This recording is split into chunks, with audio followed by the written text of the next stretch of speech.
세상이 너무나 좋아서 세상 권세로 수없이 넘어졌다가도 일어나는 일들을 반복하기 위해서 전부 다 어디로 가냐면 다 교회로 갑니다.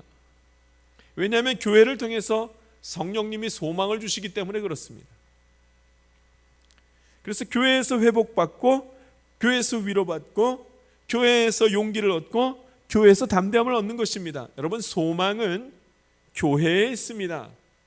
교회가 예수 그리스도의 몸이기 때문에 그렇습니다. 성령님이 하시는 성령의 역사가 일어날 때 가장 큰 일이 있었습니다. 그것이 무엇인가? 교회를 세우는 일이었습니다. 그러니까 소망이 어디로 간 거예요? 교회로 갔다니까요. 성령의 역사는 교회를 세우는 일이었습니다. 그리고 그곳에 소망이 있다고 우리 주님 말씀하셨습니다. 그러니까 어디로 가야 돼요? 다 교회로 가야 된다니까요. 그런데 그 교회가 어떻게 해서 세워졌는가 봤더니 사람들이 찾아오더라는 거예요. 그럼 소망을 누가 갖게 되는가? 누가 소망을 가지게 되는가? 하나님을 찾아오는 자가 소망을 갖게 되는 것입니다. 억지로 앉아있는 자가 아닙니다. 여러분, 나 예배 드렸습니다, 앉아있는다고 소망이 생기지 않습니다.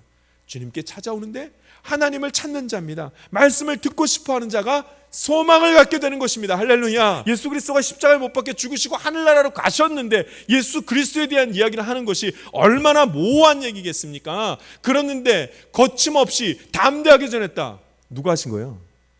성령의 역사입니다. 할렐루야. 성령님의 바울을 꼭 붙들어 주시니까 벌어지지도 않고 보이지도 않는 일들을 담대하게 전합니다. 성령의 역사는 상황을 바꿔버리는 거예요. 예수님의 이름을 부를 수 있도록 하나님이, 성령이 역사하시는 겁니다. 그러니까 교회에 나오잖아요. 말씀을 듣잖아요. 그리고 예수님을 소망하잖아요. 그거 어떻게 되는가?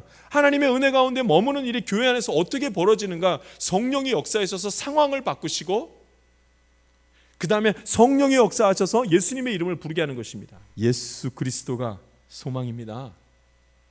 그럼 어떻게 해야 됩니까? 그 환경을 바꾸시는 분은 하나님이십니다. 예수님의 이름을 부르십시오. 그리고 모든 환경을 하나님께 맡기십시오. 예수님이 답이십니다.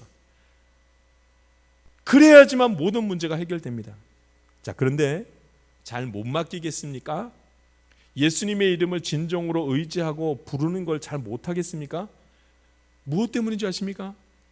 교회로 나아가지 않기 때문입니다. 말씀을 가까이 하지 않기 때문입니다. 그러니까 성령의 역사를 경험하지 못하고 어떤 환경도 바뀌지 못하는 그 자리에 그냥 머물러 서 있는 것입니다. 사도행전은 성령행전입니다. 하나님의 은혜는 모두 성령의 역사를 통해서 누리게 되는 것입니다. 그런데 그 성령은 이 세상에 남아있는 우리에게 교회를 허락하셨습니다. 그리고 교회에서 하나님의 은혜를 누리도록 그렇게 하셨습니다. 하나님의 은혜를 누리기를 정말로 원하십니까? 나의 삶 속에서 성령의 역사가 시작되기를, 성령이 일하시는 것을 보기를 원하십니까? 그러면 교회로 가야 됩니다. 교회를 사모해야 됩니다. 나의 교회가 있어야 됩니다. 내가 기도할 곳이 있어야 됩니다. 내가 말씀을 들을 곳이 있어야 됩니다. 위로받을 곳이 있어야 됩니다. 용기를 얻을 곳이 있어야 됩니다. 내 교회가 있어야 됩니다.